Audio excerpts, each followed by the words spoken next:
हर कोई अपना भाग्य लेकर आता है। आज मैं आपको ऐसी एक स्टोरी सुनाऊंगी जिससे आपकी जो है सोच बदल जाएगी। कहते हैं कि विष्णु भगवान जी का बहुत ही, जैसे होता है ना, बहुत ही ज़्यादा भगत होता है। वो हर टाइम भगवान विष्णु जी की पूजा करता है। तो एक बार जो है नारद जी आते हैं उनके पास।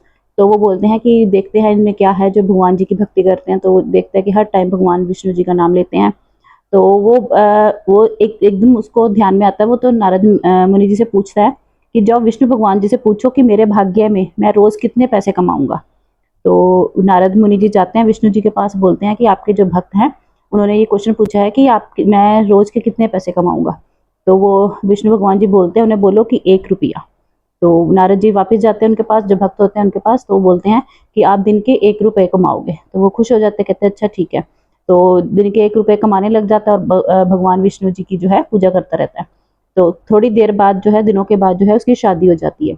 तो शादी होती है तो जो उसकी कमाई है वो बोलता है, काम करता है डेली रूटीन में जो अपना काम करता है। तो उसकी जो कमाई है दिन की वो होती है 11 रुपए। तो वो बोलता है कि विष्णु जी ने, भगवान जी ने तो बोला था कि तुम्हारी जो कमाई है वो 1 रुपया है। तो वो नारद जी से पूछता है फिर ये ऐसे कैसे।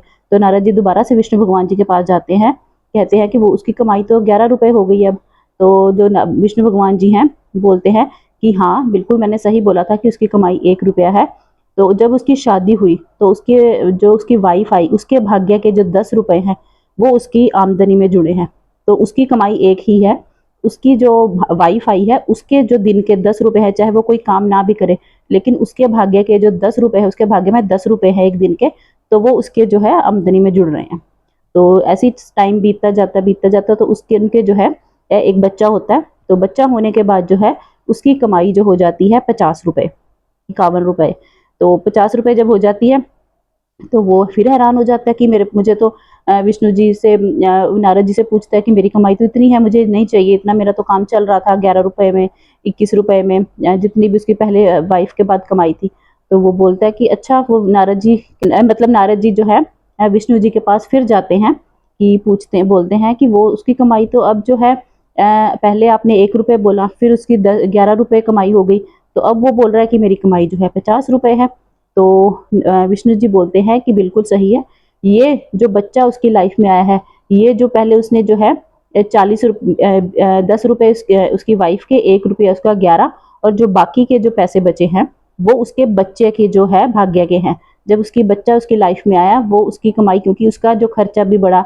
तो भगवान कहते हैं कि जब भी किसी को भेजता है आपकी लाइफ में, उसका जो भी होता है भाग्य, वो आपके साथ जुड़ता है, मतलब आपके साथ जो है जुड़ता जाता है। आपकी पहले आप सिंगल होते हो, फिर शादी होती है, उसके बाद आपके बच्चे होते हैं, तो सब जो है अपने भाग्य का लेकर आते हैं। चाहे आपके जो घर में एक ही इंसान कमाए, बट सबका भाग्य जो है आपके साथ जुड़ता है।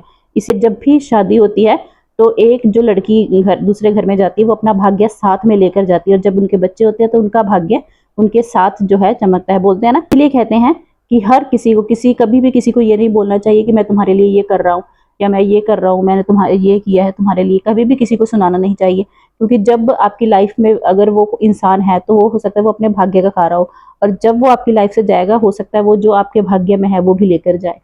तो इसीलिए हमेशा पॉजिटिव रहिए, और हमेशा हमेशा जो भी आपकी लाइफ में आता है उसके लिए थैंकफुल रहिए, और खुश रहिए और मस्त रहिए। भगवान को थैंक यू कीजिए, आपके भाग्य जो है अच्छा हो, हमेशा खुशियां वाला हो। तो खुश रहिए, मस्त रहिए। राधे राधे, बाय।